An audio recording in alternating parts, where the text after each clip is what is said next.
So I've never made less money ever in my life than I am now. That's the security guards who like to cycle around and then blow whistles to show that we're safe. Anyways, as I was saying, I've never made less money than I'm making right now. And I've got some notes on my laptop, so if you see me looking down, that's why. And yet I've never been happier or more content with the direction of my life, at least in my adult life, right?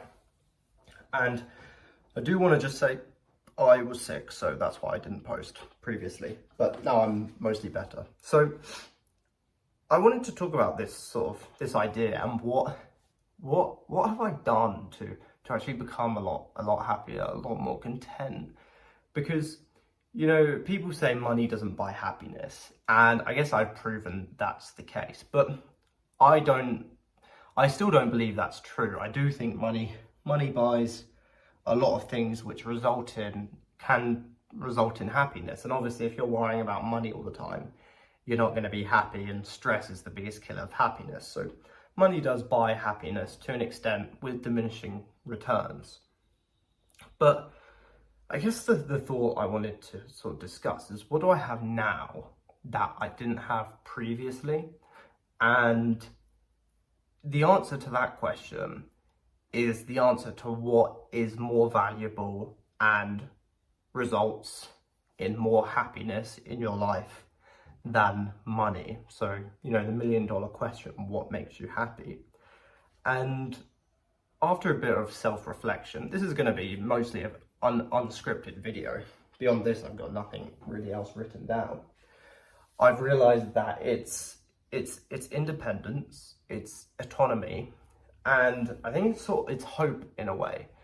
And you know, I'm not religious or anything, but you know, a lot of people find a lot of happiness from hope through their religion, through God. And I've not, you know, come to Guatemala and found God suddenly. I don't think that's going to be happening. Although they are Catholic. I think they're Catholic here. But I think, again, those 3 points, now I've got independence. Before, you know, I had a car, I had, you know, independence in those kinds of things. But if I wanted to say, you know, I had a business idea, or I had an idea which could improve the company, I couldn't just instill that. I couldn't just enact that change. I had to go to the boss, who most likely, you know, they've got a million things going on in their mind, and they've got their own ideas which they think are better anyway. So, you know, they just brush you off for the most part, unless it's a small change. And, you know, companies love to claim that they always want you to suggest improvements, but they don't really want you to. You know, there's an entrepreneur, a businessman at the top of the company who has all their own ideas. So, whereas now, if I have any ideas of my own, I just input them, you know. For example, I am running ads for a window cleaning company, and you know, my niche is plumbers. For my business, it's running advertisements for plumbers and electricians. But we had a lot of success with this window cleaner. So now, you know, I'm texting all the window cleaners in the area in Scotland, and I'm like, hey, we got this result for somebody else. Are you interested, right? Whereas if I was an employee, then, you know, I wouldn't have the autonomy to go, or the independence to go and just make a change as I saw fit, right? Now, obviously, I'm not changing niches. Let's not get too, you know, into the weeds in terms of business strategy and everything like that. But, you know, if I need some more money, right now, it's just about getting a bit more money coming in, then, you know, those are easy wins to set you up.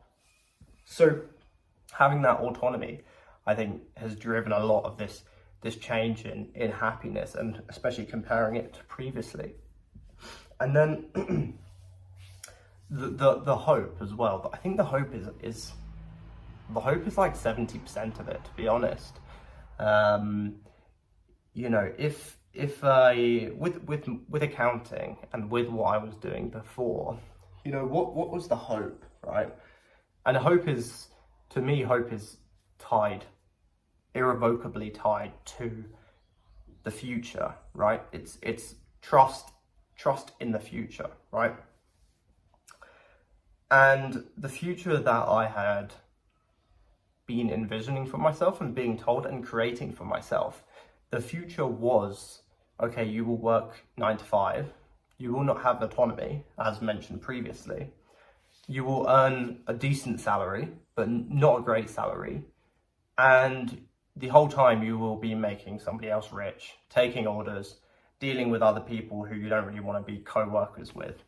And, knowing the lack of independence and lack of autonomy. Obviously, as you go up, you gain a bit more autonomy and independence, but even then, you're still under someone's foot, and you're still subject to their decisions. Whereas now there's almost a hope for the future, It's like, okay, well, what am I working towards now? Oh, and by the way, you will die, you'll probably end up retiring at 70 and, die having all these dreams and not fulfilling on those dreams, on your business dreams or money dreams, and creating a great life for yourself or your family in the future. So that was the future, right? Whereas now it's like, okay, well, firstly, the future is somewhat uncertain, but that's fine. And as a businessman, there's different avenues you can take, and that's exciting, right? So there's a hope in that regard, because things can change, and even closer than that, right? So there's uncertainty, right? But before that, there's also like, well, there is a sense of certainty. I know I'm going to be running a business, right? I know I have the skills to bring in leads, to bring in clients, to talk to people, and to get their money, and to be convincing sales. So in a way, right, people like to say, oh, accounting's great job security, right? But at the end of the day, you're still under someone else's tutorage, in a way, that you have to rely on them to have a functioning business, right? Whereas if you have all the skills yourself to have your own business, you are in complete control, right? So there's more hope in that regard, and I think that is the crux of it. I think that's what makes me happy, and that's why I'm happier. The independence, the autonomy, and the hope for the future. As I mentioned, the hope that, I will fulfill my dreams, and I do have autonomy over my life and over my business, rather than being under someone else's foot. Now, obviously, I won't, a big part of this change in happiness is a change in scenery, change in culture, obviously being in a different country. And, even a small part of it's like, I just can't get over how like miserable it is in England, especially when you can wake up here or in any other sunnier country, right, and sit out in your garden. It's early in the morning, it's 8 a.m. and it's completely clear skies, and even that just boosts your mood and makes you a lot happier. So I think that covers most of the points I wanted to discuss. The reason why I think I'm a lot happier now, especially now that I've quit my job, is just because I have a lot more independence. I have a lot more hope for what my future might look like, rather than it being set in stone by somebody else. And obviously there's a lot more sun, so that helps.